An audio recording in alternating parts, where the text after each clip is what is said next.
Assalamualaikum warahmatullahi wabarakatuh. Waalaikumsalam warahmatullahi wabarakatuh. Ya, kembali lagi ketemu dengan saya Siti Kasep Dan Bu Haji.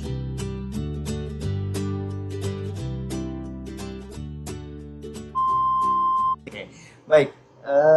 Kesempatan yang ketiga. Video ketiga, kalau kemarin di video kedua itu Bu Haji yang bertanya bagaimana. Sekarang saya yang bertanya sama Bu Haji. Oke. Jadi di video ketiga ini kita bakal sedikit membahas tentang Rasul. tentang rindu pada Nabi. Nah, Nah, oke. Bagaimana tentang rindu? cinta Wah, kepada tentang cinta, tentang rindu, berat ini. Nggak akan kita bikin berat. Jadi pertanyaannya sederhana. Jadi kan 20 November itu di kalender kan tanggal merah nih. Sekarang tanggal merah. Pas banget bertepatan sama momen Maulid Nabi.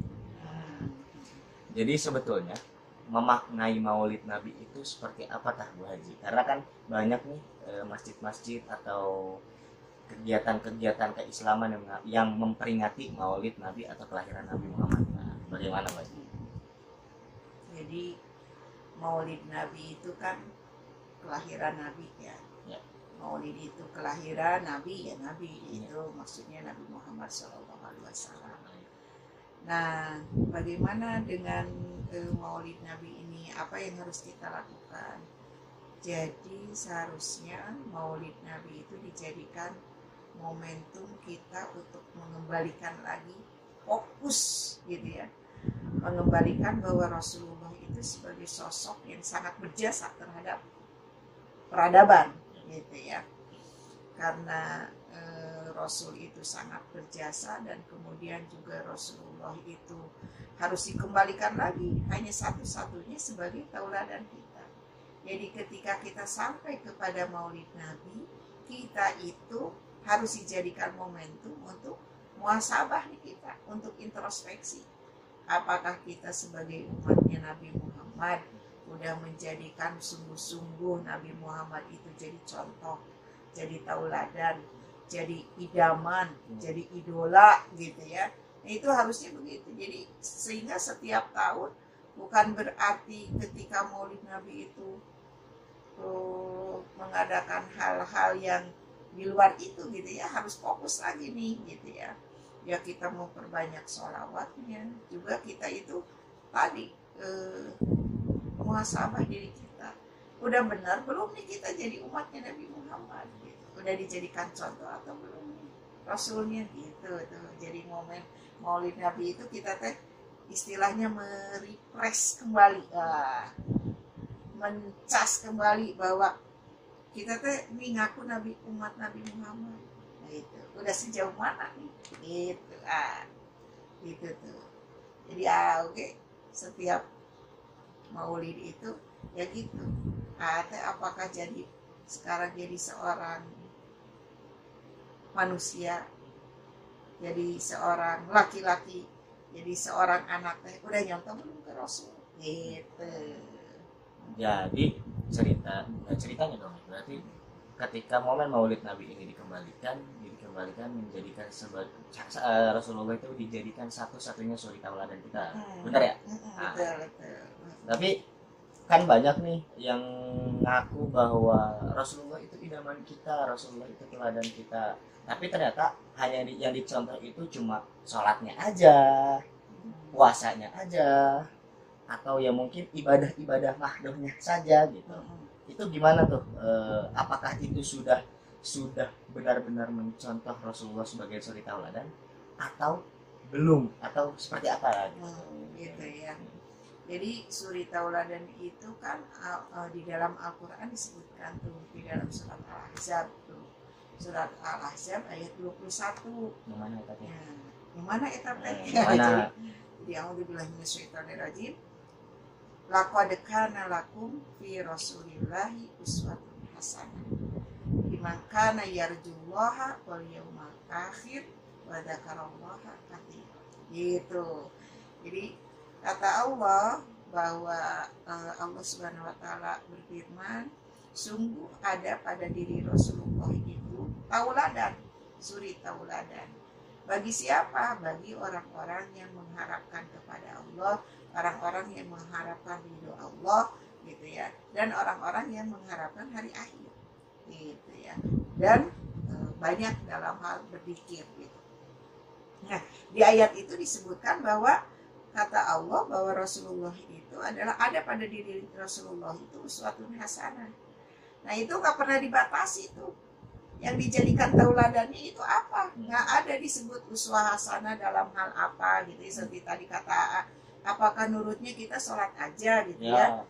Rasul sholat misalnya subuh 2 rakaat gitu, 2 rakaat gitu ya. Zuhur 4 rakaat. Nah, apakah dalam hal sholat aja atau pas saum Ramadan gitu ya, atau saum sunnahnya gitu ya, kita ngikuti nyunah Rasul gitu kan. Nah, dalam kalimat maksud suri tauladan ini bukan hanya dalam ibadah madu aja, betul lah, bukan hanya sholatnya aja, bukan puasanya aja, bukan zakatnya aja, ibadahnya aja, pokoknya yang rukun Islam yang 5 tuh ya, bukan hanya itu, tapi itu bentuknya umum tuh suri tauladan itu. Jadi bukan hanya ibadah mahdo, tetapi juga ibadah ghair mahdo. Apa yang dimaksud ghair mahdo itu lebih luas lagi tuh ibadahnya. Jadi bagaimana mengatur diri kita gitu ya. Makanya kata kalau ada hadis yang menyampaikan bahwa dalam hal ibadah Rasulullah itu sungguh-sungguh mujahadahnya gitu ya. Bahkan dikisahkan bahwa Rasulullah itu kalau sholat malamnya aja sampai kakinya bengkak gitu ya. Nah itu sungguh-sungguh Rasulullah tuh dalam hal ibadah gitu ya. Sampai pernah ada yang mengatakan kenapa Rasulullah sungguh-sungguh banget gitu ya, pada Rasulullah itu dimaksud kata Rasulullah dalam rangka bersyukur kepada Allah gitu ya. Nah jadi kalau kita mengikuti Rasul itu ibadahnya ya sungguh-sungguh.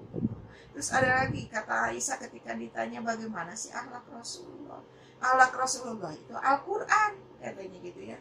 Kemudian juga Aisyah mengatakan bahwa Rasulullah itu akhlaknya paling mulia. Beliau tidak pernah mencela gitu ya, dan beliau tidak pernah membalas ketika orang melakukan keburukan walaupun dia mampu untuk membalasnya, nggak pernah ngebalas tuh Rasulullah itu gitu ya. Kemudian juga di dalam kehidupan yang lain Rasulullah juga ternyata bukan hanya dalam hal ibadahnya, akhlaknya gitu ya. Rasulullah juga seorang pemimpin. Jadi yang disebut uswah hasanah itu dalam seluruh aspek kehidupan gitu ya. Jadi kalau AA mungkin dulu diajarkan makannya pakai tangan kanan gitu ya, karena itu dicontohkan Rasul gitu ya. Makanya Rasulullah itu memberikan contoh kepada kita mulai dari bangun tidur sampai ke tidur lagi gitu, makanya seluruh aspek kehidupan kita kudu nyontoh kepada Rasul. Kenapa? Sebab kata Allah tadi dikatakan laqad kana lakum fi rasulillahi uswatun hasanah. Jadi sungguh ada pada diri Rasulullah itu contoh tauladan. Kan seperti sekarang anak remaja karena lagi labil gitu ya, nyari idola gitu ya, kemana ya, kalau lagi suka sama Korea kan sampai ditiru segarananya kan, rambutnya, dandanannya, pakaiannya, nyanyinya gitu kan, musiknya didengerin gitu ya, karena saking idolanya. Terus lagi idola dengan apa lagi tuh, banyak lah pokoknya yang pokoknya ketika remaja itu kan lagi suka ini itu diikuti gitu ya, mulai dari ya segala halnya gitu dandanannya. Nah kita oleh Allah sudah ditunjukkan contoh. Kita sebagai seorang muslim, siapa contoh kita? Rasul gitu. Karena itu perintah Allah. Kalau itu perintah Allah berarti kan harus dilakukan gitu ya, harus dilakukan gitu. Jadi itu yang disebut dengan uswah itu nggak dibatasi hanya ibadah mahdu aja, tapi dalam seluruh aspek kehidupan gitu lah. Berarti kan terkait pergaulan ya kan, pergaulan, terus jual beli juga, terus terkait bagaimana hubungan kita dengan orang lain lah, muamalahnya, termasuk masalah ini mengatur diri kita. Makanya yang disebut bahwa akhlak itu ya kan, misalnya bagaimana cara kita makan, kemudian berpakaian kita gitu ya, makanan yang boleh dimakan oleh kita, minuman yang boleh diminum oleh kita, itu harus nyata kepada Rasul. Itu kalau kita nggak tahu kan, seperti misalnya kenapa sih, misal kalau anaknya kenapa sih mama pakaiannya seperti ini gitu ya. Banyak Nah. yang nanya kan, banyak yang nanya juga nih sekarang nih kan, kalau mungkin kalau yang laki-laki ya udah begitu aja gitu. Sementara kan kalau perempuan nih, perempuan itu banyak banget modelnya. Terus masih banyak juga yang mempertanyakan sebetulnya pakaian perempuan yang sesuai syariat itu seperti apa sih gitu. Ya sebagaimana yang tadi Rasulullah menyampaikan gitu kan, apa yang disampaikan oleh Rasulullah itu harus diambil gitu ya. Sebagaimana misalnya kalau soal pakaian itu ya, di dalam Islam itu diatur. Yang pertama kalau perintah tentang jilbab itu di dalam surat Al-Ahzab kan ayat 59. Terus tentang himar nih, himar ini ya, himar di dalam surat salah. Ini himar, perintah himar itu di dalam surat An-Nur tuh. Dalam surat An-Nur ayat 31 kan. Nah itu sudah disampaikan, maka kenapa perempuan pakaiannya pakai himar dengan jilbab? Karena ada tuh di dalam Al-Qur'annya. Tapi laki-laki bagaimana nutup auratnya? Kata Rasulullah, laki-laki itu auratnya sebenarnya hanya dari pusar sampai lutut gitu. Nah itu jadi pakaian aja di dalam Islam diatur gitu ya. Jadi bukan hanya tadi, balik lagi, bukan hanya ibadah madu, tapi pakaiannya gitu. Jadi mengatur diri kita, jadi atur adab-adab tuh diatur gitu. Bermuamalah. Jadi tetangga aja, sampai kata Aisyah radhiyallahu anha, beliau mengatakan bahwa Rasulullah itu adalah kalau jadi tetangga yang terbaik. Nah jadi kita kalau ngaku Rasulullah itu idola kita, qudwah kita, contoh kita tuh kudu jadi tetangga yang terbaik. Dan Rasulullah juga nyontoh itu jadi tetangga yang terbaik. Sampai ada kan hadis yang mungkin masih ingat, kalau masak sayur kuahnya banyakin supaya semua tetangga kebagi gitu. Jadi sampai kata Rasulullah kuahnya dibanyaki supaya seluruh tetangga itu merasakan ya.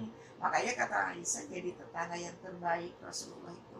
Terus begitu juga kalau tuh yang udah menikah misalnya suami, kata Aisyah juga mengatakan bahwa bahkan Rasulullah yang mengatakan bahwa berbuat baiklah kepada keluarga karena aku adalah orang yang terbaik kepada keluarga. Jadi kalau jadi suami juga yang dicontoh siapa?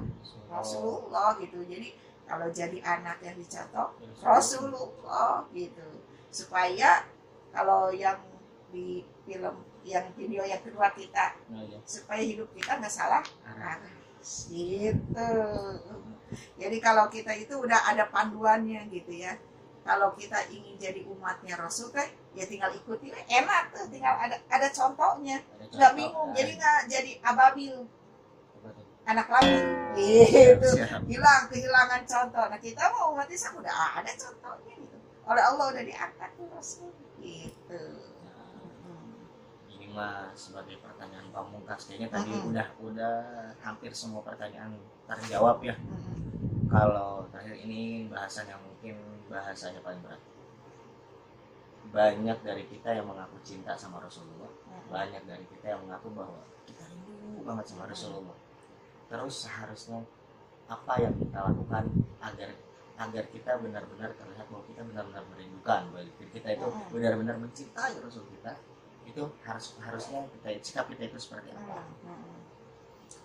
Itu ada sebuah ayat ya, ayatnya itu tapi memang itu tentang cinta kepada Allah gitu ya.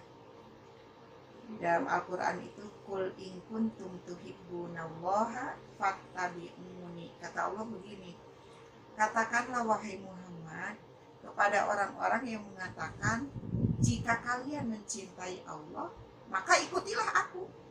Jadi sebenarnya ketika kita mengatakan cinta kepada Allah tidak bisa dipisahkan dengan mencintai Rasulullah. Gimana tuh cara mencintainya? Ikuti Rasulullah dalam seluruh aspek kehidupan gitu. Di dalam Al-Quran disebutkan bahwa wa ma'atakumur rasul fakhuduhu wa ma nahakum anhu fantahu gitu ya. Jadi kan AA juga misalnya bagaimana ketika misalnya mencintai sesuatu pasti apa saja akan diikuti. Nah kata Allah wa ma atakumur rasul, apa-apa yang dibawa oleh Rasul fakhuduhu, ambil tuh seluruhnya. Jadi apa saja yang dicontohkan oleh Rasul, baik itu kewajibannya, Rasulullah memerintahkan, lakukan oleh kita itu. Ketika Rasulullah wa manahakum anhu, dan apa-apa yang dilarang oleh Rasul, tinggalkan. Jadi itu yang disebut cinta itu, yaitu kalau diperintahkan, lakukan, kalau dilarang, tinggalkan. Jadi itu bukti cinta. Jadi kalau nggak begitu, cintanya palsu. Gitu. Berat ya. Iya, Rindu dan kan cinta kayak yang palsu. ke remaja sering katanya cinta sama apa gitu ya. Oh pasti apa aja yang disukai oleh yang dicintainya kan dilakukan. Kata yang dicintainya bilang gini, aku nggak suka baju merah, baju hitam. Oh kita kan pakai baju hitam karena untuk menyenangkan yang dicintai gitu. Jadi ini juga yang disebut cinta kepada Rasul itu ya tinggal tunjukkan aja. Kalau kata Rasulullah nggak boleh, tinggalkan, jangan dilarang. Jangan dikerjakan gitu. Kayak misalnya kalau buat remaja nih, kata Rasulullah itu wala taqrabu zina, jangan dekat-dekat dengan zina. Bukan malah dilakukan gitu, kudunya tinggalkan. Kemudian juga kata Rasulullah jangan minum homer, jangan jadi minum homer. Nah, harusnya tinggalkan gitu. Jadi jangan cuma gara-gara gaul minum dengan sengajanya biar kata gaul minum. Tapi masih ngaku cinta Rasul. Terus nggak bilang kalau bisa dapat duit dibilangnya rezeki anak soleh. Ngakunya rezeki anak soleh.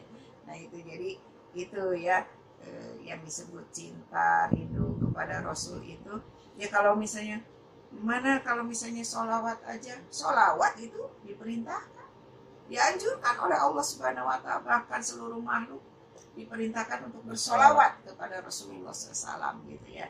Nah tapi selain itu tadi contohnya keseluruhannya, jangan dipisah-pisahkan gitu ya. Ngambil sebagian, meninggalkan sebagian. Jadi kalau cinta itu harus total. Kalau nggak total itu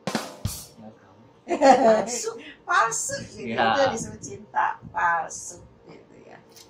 Jadi pembahasan tentang Maulid Nabi dan bagaimana kita menunjukkan rasa cinta dan rindu kita sudah dibahas sekarang. Penjelasan sudah lengkap. Jadi kita selesai aja deh video kali ini. Kita sambung di video-video selanjutnya. Kalau ada pertanyaan di komen. Kalau suka like. Oke, sekian aja dari kita. Saya Ujang Kasep dan saya Baji. Kita pamit undur diri. Wassalamualaikum warahmatullahi wabarakatuh.